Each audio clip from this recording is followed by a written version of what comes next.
Bem-vindo a mais um episódio do Novos Clássicos Show, o nosso programa de notícias que a gente comenta o que acontece no Brasil e no mundo da forma mais imparcial que a gente consegue. Boa. Confere o episódio extra no site, vambora. COP30 começou ontem, Belém do Pará. Cara, e, mano, é aquilo, né? Tem bastante notícia negativa saindo da COP30 até. Mesmo na mídia, né, estaria amigável a pauta, assim, a percepção de que o evento só não ficou muito legal no geral. Só não ficou muito legal, né? As controvérsias começaram cedo, né? Teve toda a questão do setor hoteleiro belenense, que organizou um tremendo lobby com a prefeitura, o governo do estado. Já fudeu a organização aí pra mim nesse ponto, cara. Pois é. Mas enfim, eu acho que vale a pena até primeiro falar o que diabos é uma COP, né? Que é o seguinte, é uma conferência climática que acontece todo ano. A ideia de ter começado essas COPs foi na Rio 92, então Eco 92, que é uma coisa muito famosa. Pra quem mora no Rio, tem várias histórias assim, tipo, caraca, Rio 92 foi muito bacana, sei lá o quê. Era meio que o futuro naquela época, sabe? E tiveram os eventos subsequentes também, né? Rio mais 10, Rio mais 20. Exatamente. Então aguarda aí pro Rio mais 30. Sim, pois é. Teve? Rio mais 30? Não, o Rio mais 30 tem 32, eu acho. Não, seria o Rio mais 40, 20, né? Teve Rio mais 30? Enfim, acho que eu fui. Pra você ver quão relevante a parada é. E aí, são nas COPs que boa parte das metas relacionadas ao aquecimento global são estabelecidas. Então, por exemplo, o protocolo de Kyoto foi criado na COP3, entendeu? Que, pelo menos quando a gente era criança, eu me lembro que as pessoas falavam muito sobre caraca, o protocolo de Kyoto, George Bush tirou os Estados Unidos do protocolo de Kyoto e tal. Enfim, outra coisa muito relevante que foi feita numa COP, o Acordo de Paris também, que é muito famoso. É tipo o protocolo de Kyoto mais moderno. E, enfim, semelhantemente ao Acordo de Kyoto que o Bush saiu, o Trump saiu do Acordo de Paris.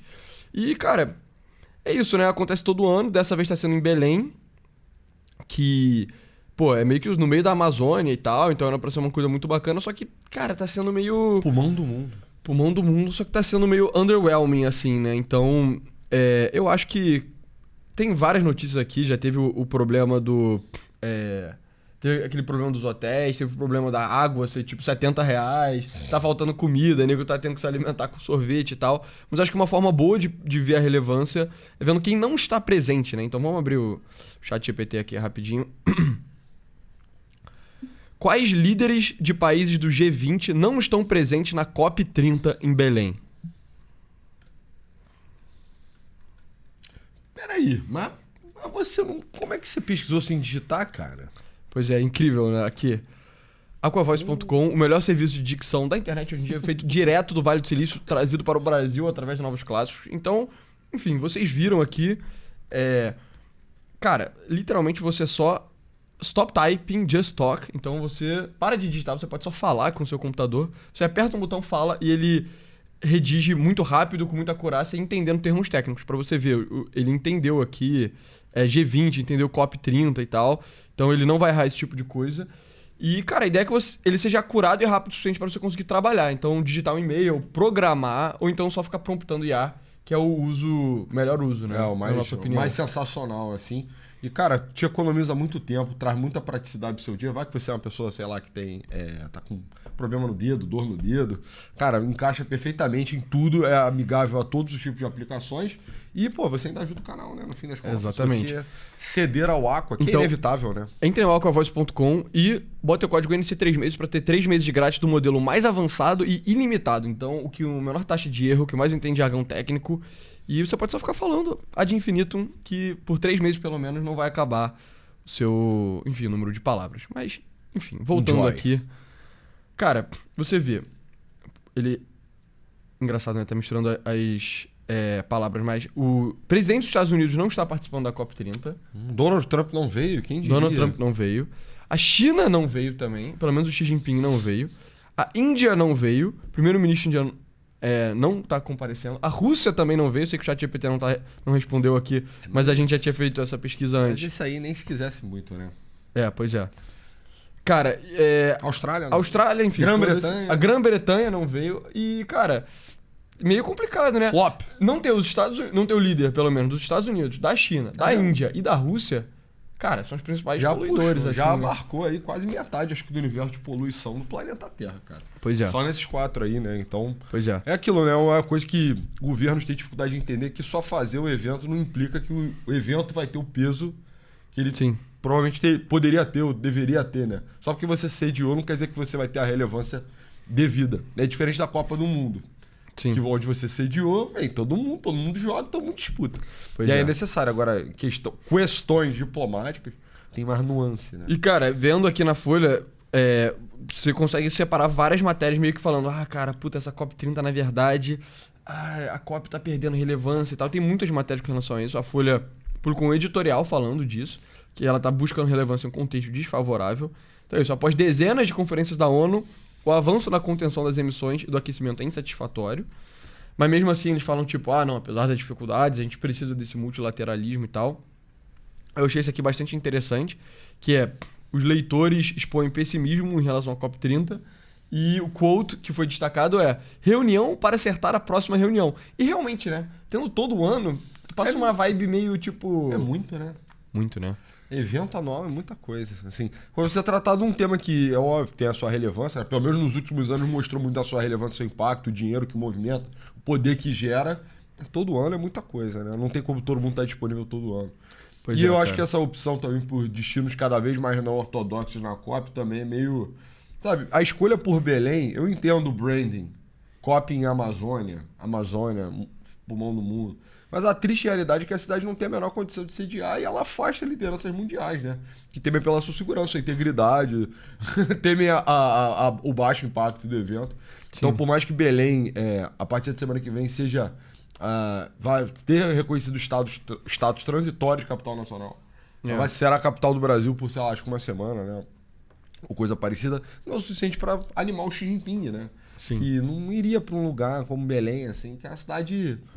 Eu vou ser gentil. Com seus desafios, né? Cidade com vários desafios. Mas sei lá, cara, se você fosse Xi Jinping, você não ia querer chegar em Belém e comer um tacacá? Cara, eu sou um grande fã de comida amazônica. Eu acho que Belém é uma cidade com espírito. Mas se eu fosse o Xi Jinping, você ia ficar lá em Beijing. Eu ia ficar em Guangzhou lá. Mas e aí você vê.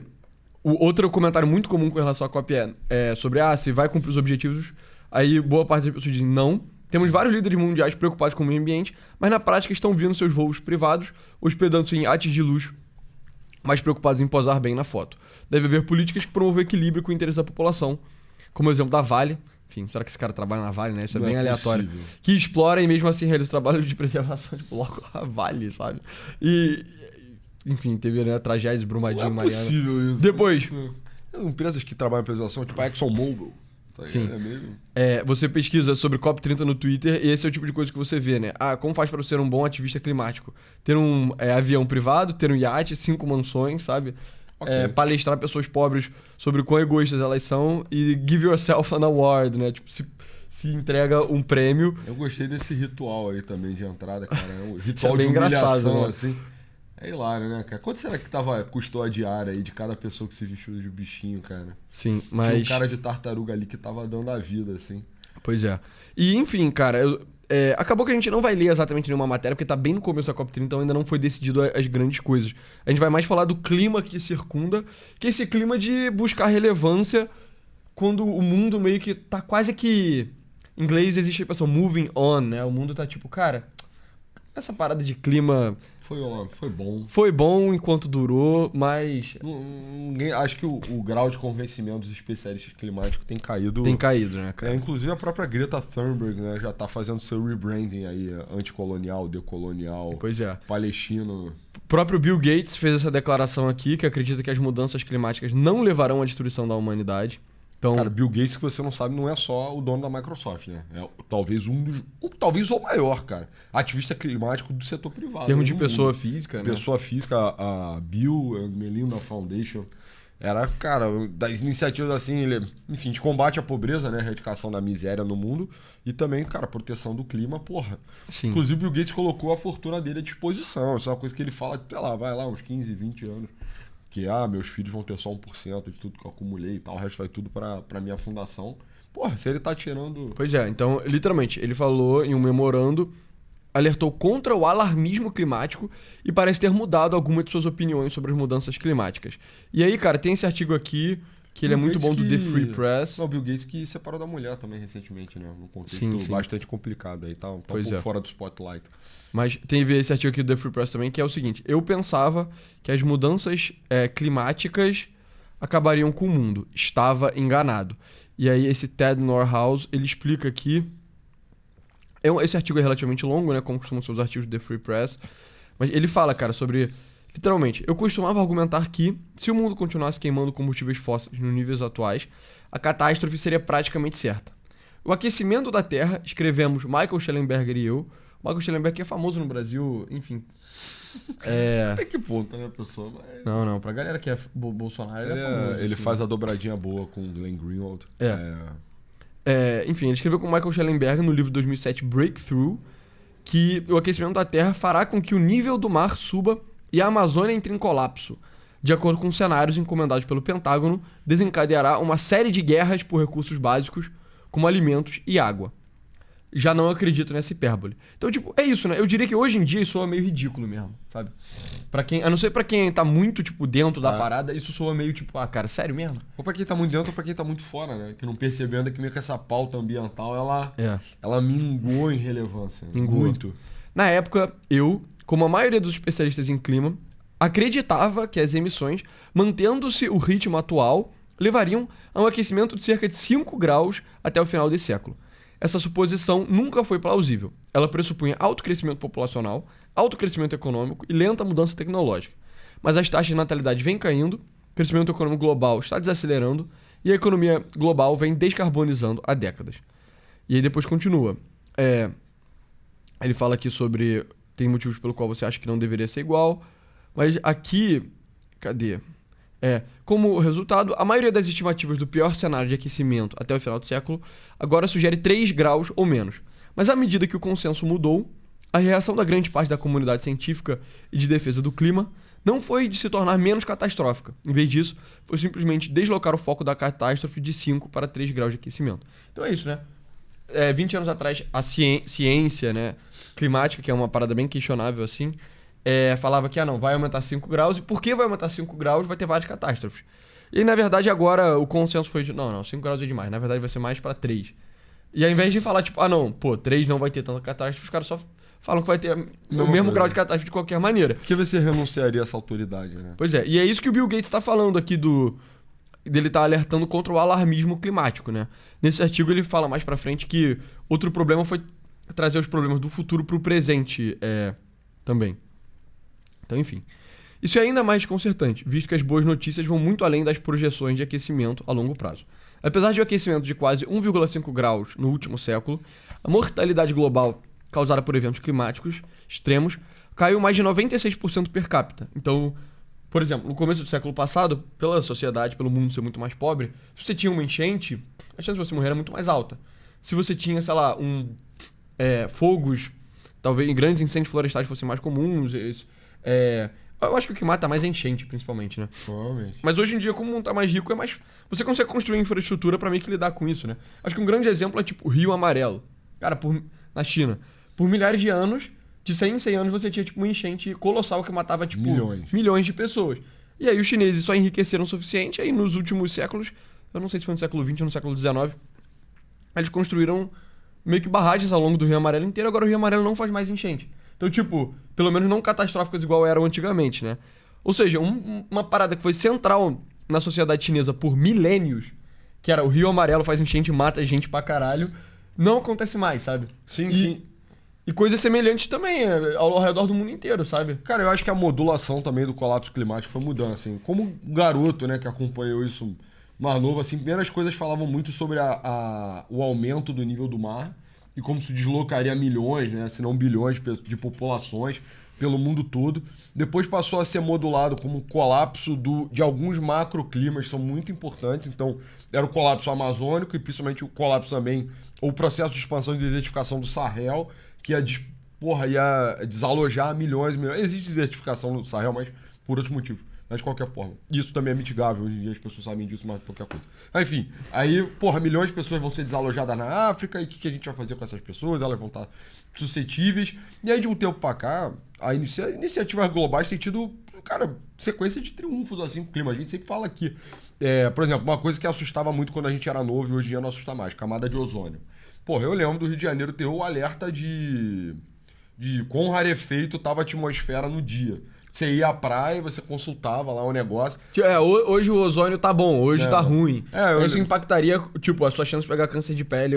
Exatamente. Eu lembro da minha mãe me advertiu, hoje tá nível 5, passa protetor e tal, a camada de ozônio está muito rarefeita. Hoje em dia, não existe mais esse problema. E outra coisa também que se comentava muito um tempo atrás, era sobre chuva ácida. Isso aí eu nunca consegui entender exatamente como poderia, tipo...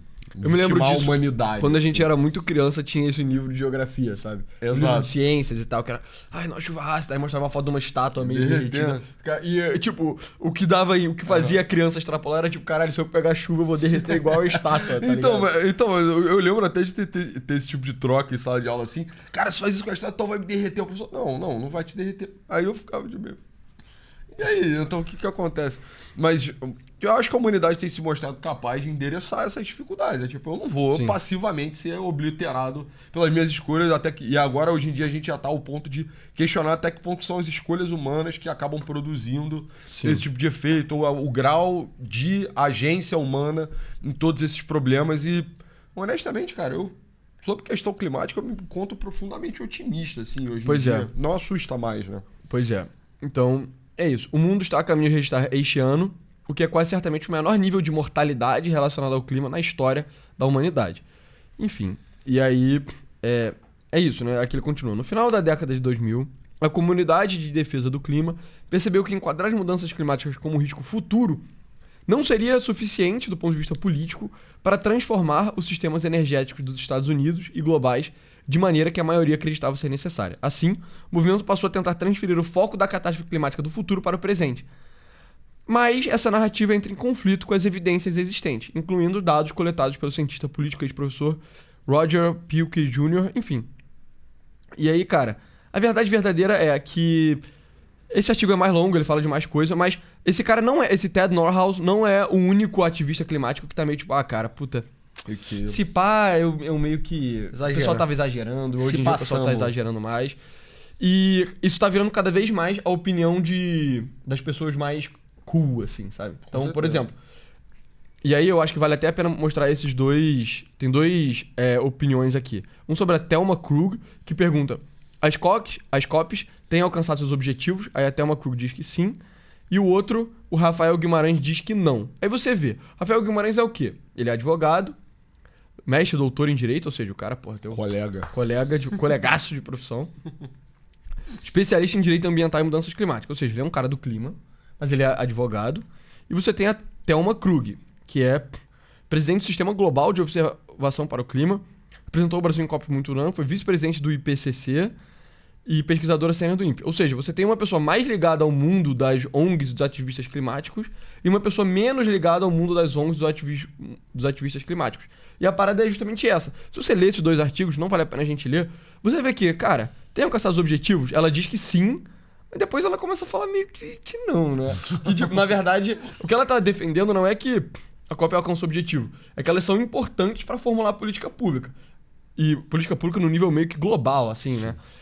Mas que, na verdade, as negociações são importantes, bababá e tal. Enquanto o cara que tá um pouquinho mais de fora fala, cara, vamos ser sincero, não, né? Tipo, a COP não tá servindo pra porra nenhuma.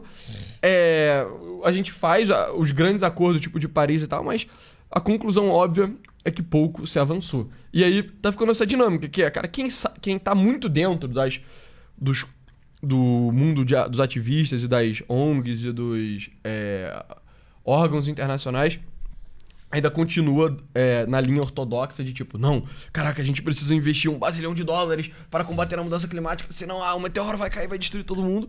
Enquanto quem tá por dentro, mas não tá tão profissionalmente, não depende tanto assim dessas ONGs e tal, fala, cara, na verdade é aquilo, né? Mudança climática é uma coisa importante? É bom a gente combater?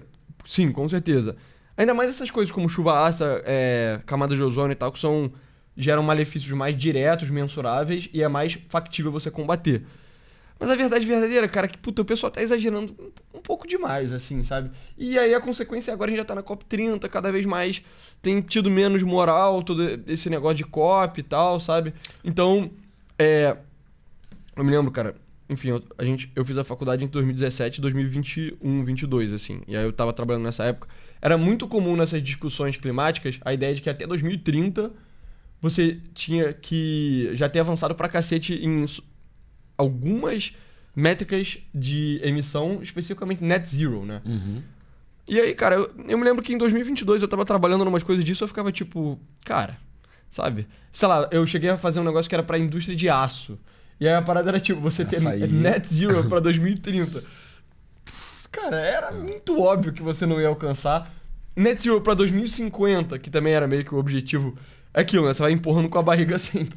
O nego não vai atingir em 2030, isso já é óbvio. Se era óbvio pra mim em 2022, agora em 2025, quase 26, é óbvio pra todo mundo. O nego vai só empurrar com a barriga pra 2050.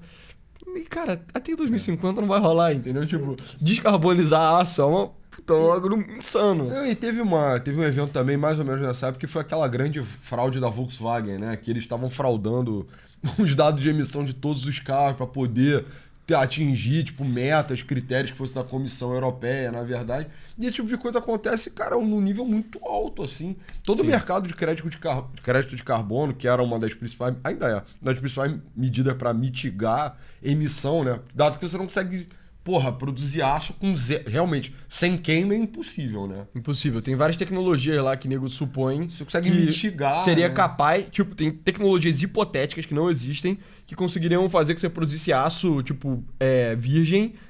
Eu não. Desculpa, pessoal aí da siderurgia, mas eu não me lembro os termos técnicos. Sem usar coque, tá ligado? Que é tipo carvão como matéria-prima. Porque esse é o problema do aço. Você não usa nem o carvão como, tipo, fonte de calor. Você usa a porra do carvão como matéria-prima, tipo, química, tá ligado? Caralho, como é que você vai fazer isso sem carvão, entendeu? Não dá. E aí tem tecnologias hipotéticas, mas nenhuma delas existe ainda, entendeu? Zerar, eu imagino que seria muito difícil. É que lá vai mitigar a emissão e aí você vai compensar com crédito de carbono, qualquer coisa. Só que, cara, as poucas pessoas que eu conheci que mexiam com o mercado de crédito de carbono, inclusive um abraço para a Bolsa do Rio de Janeiro, que vai ser inaugurada ano que vem, vai ser centrada exatamente nesse setor. Mas, cara, era um tremendo 7-1, entendeu? Os caras estavam vendendo florestas que não existiam, ou compensando florestas que já eram contabilizadas, era tipo double, enfim. E aí, isso eu acho que é outra coisa muito relevante do mundo do aquecimento global, assim, do ativismo contra mudanças climáticas. É que é uma parada meio que pro terceiro mundo enganar o primeiro mundo e tirar dinheiro dele, sabe? Eu acho que o Brasil, como sendo o país da galera do jeitinho, de querer tomar vantagem, tá ficando muito claro, cara. A COP30 em Belém tá sendo um grande engodo pra população de Belém meio que extrair dinheiro de gringo otário. Assim, setor hoteleiro belenense, vai ganhar um dinheiro agora que não ganhou nunca na história da humanidade. E lotado por falta de escolha, né, cara? Tá todo mundo preso em Belém, a adesão... E ninguém tá pagando no próprio bolso, né? Então você pode cobrar 10 vezes mais. Exato. Que, cara, quem tá pagando é a ONU, quem tá pagando é o governo da Dinamarca, é uma certa ONG, foda-se, sabe? O Childers levantou lá, né? O Hotel COP30, que é, um muquifo do caralho, tá com a diária de, sei lá, 3 mil reais, etc. Então, assim, acaba que no fim das contas, eu também acredito que acaba meio como uma coisa... Vai tendo esses tons também meio de compensação.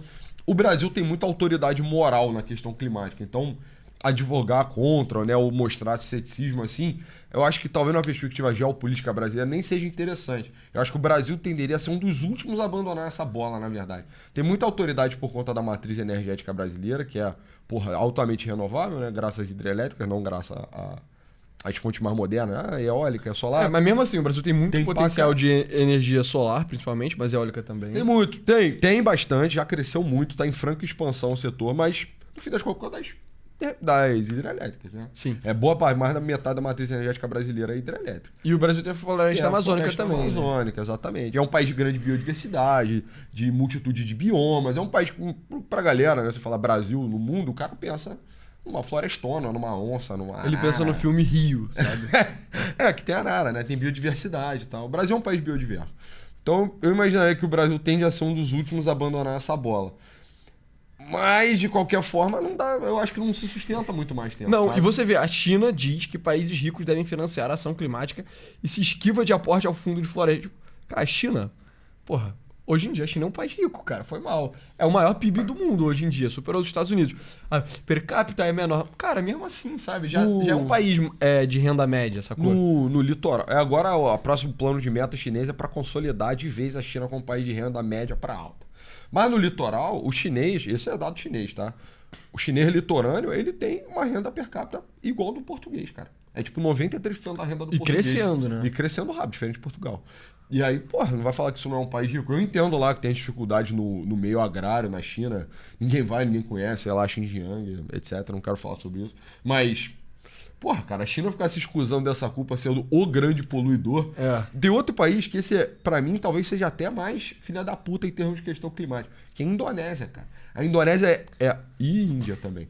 São os dois grandes poluidores de oceano do mundo. E aí a parada poluir o oceano é uma coisa muito mais parecida com consertar a chuva ácida e camada de ozônio do que consertar CO2. Porque CO2 é uma meta muito ambiciosa, muito difícil. Diria impossível, tá? Agora, deixar de poluir o oceano é factível pra caralho. Porra, e a porra da Índia e da Indonésia podiam só parar de poluir a merda do oceano. Estão destruindo os oceanos, esses dois países, entendeu? E isso me... Porra, cara. Cara muito praieiro, né, mano? Mas, cara, eu gosto mais, entendeu? Mas eu só acho absurdo porque é do descaso mesmo. Não tem saneamento, não tem nada, eu jogo lixo no mar e tal, normal. Minha cultura é jogar lixo no mar. Ou então jogar esgoto, né, não saneado e tal, no mar também, que é o caso indiano. E essas coisas só são absurdas porque elas são coisas muito menos ambiciosas, assim, no geral. São muito mais passíveis de ter... Né? Exato. É isso. Ao invés dos países ricos meio que focarem em descarbonizar o aço, que é impossível, eles podiam focar em, tipo, cara, vamos ajudar a Indonésia a não poluir a merda do Oceano Índico e o Pacífico. Exato, sabe? E sendo o oceano, além de maravilhoso, né, um deleite, né, para todos nós, é também um grande regulador de clima. Então, as fitobactérias do oceano, etc. Talvez seja, eu já vi muita gente falando sobre isso, também era um dado comum antigamente, que na verdade é mais importante até a relevância, né, para o processo de descarbonização da atmosfera, mais relevante o oceano do que a floresta amazônica. Na verdade, a floresta amazônica é extremamente overrated nesses termos, porque ela também acaba produzindo muito CO2. Eu já vi o pessoal falando que a floresta amazônica, na verdade, é importante para regulação de temperatura, né? Exato. Que é tipo um blocão de água e, enfim... Não sei o suficiente sobre biologia. Tipo... Não, mas opera numa lógica tipo o clima amazônico também, que é uma merda. Porque, beleza, gera muita matéria orgânica, mas também, porra, uma árvore de 30 metros, você acha que não consome muito nutriente? E da mesma forma também a plantinha também produz CO2, né? Mas cara, então... Enfim, aí tem algumas outras destaques, que é o seguinte, o Paul McCartney criticando a COP tendo por não servir cardápio 100% vegetariano. Pô, relevante. Esse tipo de coisa, eu diria que atrapalha muito a pauta do clima. Sei lá, o pessoal tá falando que a Janja promoveu um coquetel pra líderes globais e ninguém foi, o que é engraçado. Tipo, é aquilo, né? Dunking on Janja. Janja é uma das pessoas mais impopulares do Brasil, sabe? Tá um pouco batido isso, mas tem que falar mesmo, né? A Janja atribui a si mesma uma relevância, cara, que realmente, assim, é meio doloroso de assistir. Meio doloroso. Mas é isso, cara. A COP30 tá começando agora. O Mamãe Falei foi lá pra expor a realidade e tal. Acho que por a gente vai render os vídeos engraçados dele lá em Belém. Mas cara, eu diria que com relação ao clima, esse é o contexto em que a COP30 tá inserido, que é... O pessoal mais sério tá começando a ficar um pouco mais com o pé atrás, tá ficando cara, o alarmismo tá longe demais, o pessoal tá focado em coisas que não deveria estar tão focado assim. Tá parecendo um grande scam. Todo esse negócio de mudança climática tá, tipo, tem problemas que daria pra resolver, mas o pessoal não tá focando neles porque eles não são tão bons do ponto de vista de extrair capital político, extrair recurso de país rico, extrair dinheiro de ONG internacional e cada vez mais... Eu diria que a relevância está sendo perdida. Mas, enfim, é isso, pessoal. Esse foi o nosso Classe Show de hoje. Entrem aquavoice.com e botem o código NC3 meses para ter acesso a 3 meses grátis do modelo mais avançado. Entrem no nosso site também, tem conteúdo gratuito e pago para apoiar o nosso trabalho. Apoie. Me siga no Twitter, o meu @pessoa A99. Meu @novosclássicos, eu roubei o @ do Pessoa. Muito obrigado. Valeu.